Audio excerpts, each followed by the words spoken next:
Overflows, Nanak and his path of awakening. After Nanak emerged from the river,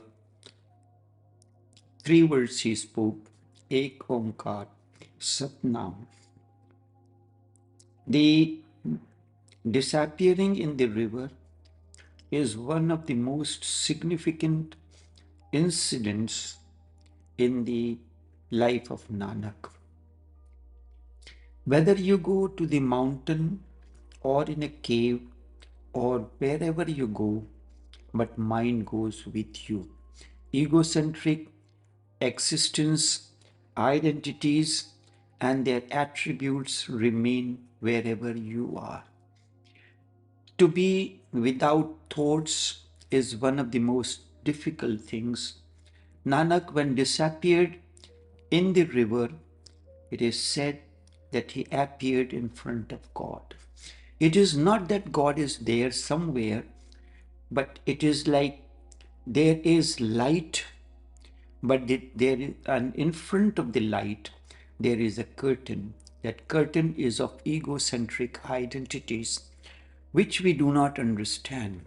The moment this egocentric identity and their curtain is removed, light that is always there, light of truth, begins to shine forth, and through consciousness it begins to move forward, begins to move through the, begins to operate through the mind. And so for 3 days Nanak disappeared in the river, and when he emerged as enlightened one, and he first three words he spoke, Ek Omkar Satnam. He is one. His nature is formless. Omkar Sarup, the existential sound, not created, the uncreated sound, and that alone is truth. After that, the first body says, that which is one, Ek, is true in the beginning, the truth is true in the beginning. Adi Sach, Adi means beginning. Truth is in the beginning. Jugadi Sach means true. Truth alone is when the existence dissolves. Ant, end. And now and every moment. You cannot think about it. The more you think, the more you find that you are not able to understand it. By remaining silent alone, you cannot attain to this, because apparently on the surface you are silent, but deep within a dialogue continues that I am doing this, I know this, and all this continues. And that is the biggest problem. So Nanak continues in that, and the question comes in as a soliloquy, when will there be, when will the ego, the kud, dissolve? Kud is the Gurmukhi word for ego and identity crisis. Another word is Haumi. When it will dissolve, and when the truth will begin to lurk from behind the curtains. An answer comes through him. Hukum Rajai Chalna Nanak Likhya Nal. Follow the existential law. Hukum means the law. There is no one, just as there is principle of buoyancy, there are other principles at equal temperature and pressure. Water boils at 100 degrees Celsius, so on and so forth. So too there are existential laws, and everyone, sentient and insentient, is bound by it. Hukmi andar sabko.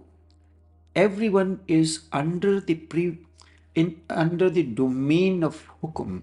Nobody is beyond that.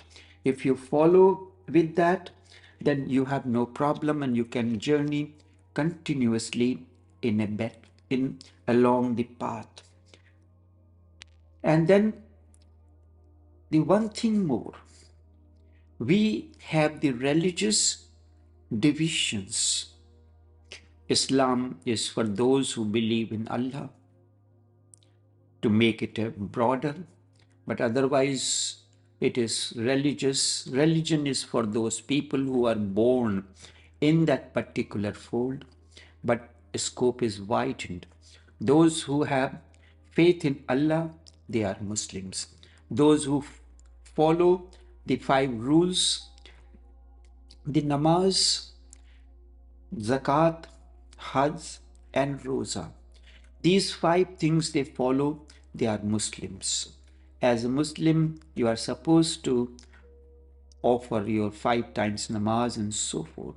Same thing with Sikh religion. There are certain things which had to be followed. You have to keep long hair and few other insignia.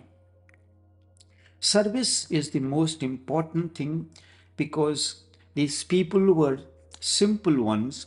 So for them it is said singing, chanting the words of the master and doing the service is one of the most important thing. So it reduced to that alone. Christianity, Hinduism, all these are sectarian. However, when you go into Sanatan, it comes from a Sanskrit word, and that is beautiful. That which is eternal, never born, never dies. And that is the very essence of Sanatan Sanskriti, Sanatan religion, and that has to be so. Hukum Rajai Chalna. So Nanak says he is the master of the entire creation, not for Hindus, not for Muslims, not for Christians, not for those who follow him. Whether you follow him or not, it is he is your master. Look at sun. If you follow sun, only then sun will provide its light, or the rain clouds will provide its raindrops when you believe in him, you pray to him, or the moon. These are existential.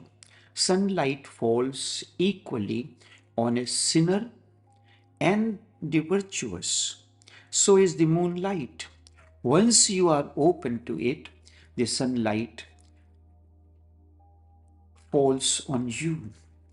But a Christian God can only support those who believe in him. So is Muslim God Allah. So is Hindu God. But the broader aspect is not shown. So Nanak says, Sabna Jia ka ek data. He is the master of the entire creation, sentient and insentient. This religion, the aspect of religion is only with the human beings. No animal, no other creature is born Muslim or Hindu or Christian. They are born natural. Sabna Jia ka ek data. He is the master of the entire creation. So mai bisur na jaye. This I may never ever for even a moment forget. I may never ever forget that he is the master of the entire creation, belonging to all religions, all nations, all castes, all creeds, color, and everything. This is one of the very important sutra that we have to follow.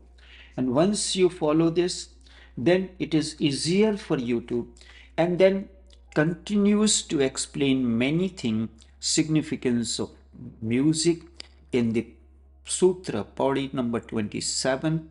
Thereafter, all other 37 bodies and 28 is the mool, is the shlok, in which he continues to say, Pavan Guru Pani Pita, Mata Dharat Mahat, Divas Raat Duidai Daiya, Khele Sagal Jagat, ਚੰਗਿਆਈਆਂ ਬੁਰੀਆਈਆਂ ਵਾਚੇ ਧਰਮ ਹਦੂਰ ਕੇ ਨੇੜੇ ਕੇ ਦੂਰ ਜਿਨੀ ਨਾਮ ਧਿਆਈਆ ਗਏ ਮਸਕਤ ਘਾਲ ਜਿਨੀ ਨਾਮ ਧਿਆਈਆ ਗਏ ਮਸਕਤ ਘਾਲ ਨਾਨਕ ਤੇ ਮੁਖ ਉਜਲੇ ਕੇਤੀ ਛੁੱਟੀ ਨਾਲ. This is the last sutra. Pavan Guru Pani Pita. Nanak gives the importance. Master comes like a breeze. You can feel the presence of the breeze, but you cannot see it. It's invisible. So Master is invisible. His energy, you can feel it deep within. If you are vulnerable, Pavan Guru, the wind, the blowing air is the Master. Master is like the wind that is blowing. You can feel it, it is touching you, but you cannot see it, you cannot hold in your hand, you cannot manipulate the wind. Pavan, Guru, that master you cannot. If a master can be manipulated, he is not a master. And we prefer those kind of masters, not the master whom you cannot manipulate. He is very stern in his ways and means, whether you like or not. The scientific principles are very stern. No matter what you do, you say your prayers, you do whatever it is, the water will boil only when the flame is lit underneath, water is put in the pot, and when the temperature reaches 100 degrees Celsius or near about 95, the water will begin to boil. The process begins through the process of condensation. Through the process, the molecules, as they get hot, as the buds begin to blossom, they flower. So the molecules of the water in the pot underneath, when they attain to a certain temperature, they go up higher. And the process continues in a circular motion. A bud blossoms, becomes a flower, flower becomes seed. It gives the process of the germination continues in a cyclical manner. Pavan Guru, Master, has no mercy as far as the methodology is concerned. Pani Pita, water is fluid-like. So Father is fluid-like, continuously flowing and not very strict flowing. That is important in the process of the development of the children. Mata Dharat Mahat. Mother, earth is the mother-like. It mothers you. That's why in Bhagavad Gita, the first sutra uses two words. Dharma Kshetre, Kuru Kshetre. Kuru means action. Dharma means religiosity. So, sun is the source of energy, source of light. So, Dharma Kshetre begins that. And Karma is the action. So, soil where all the actions takes place, the earth. So, Dharma Kshetre, Kuru Kshetre, these are the two words used, two extreme. Between them is the moon, which is at equal distance and works equally. It has its own gravitational force. It is affected by the gravitational force of sun, and it continues to affect the gravitational force of the earth. So Krishna is the moon that creates the balance between the awareness, the sun and the earth. So Divas Rat, day and night, are like two. They are continuously playing the game, like the two mouse, white and black, constantly trying to bite the branch on which they are sitting. If you follow, if you remember the certain things that he is the master of the entire creation, then, and you live with that, then certain things may happen. The light will dawn on you, the consciousness will blossom through you, and you will blossom into a flower. Enough for now.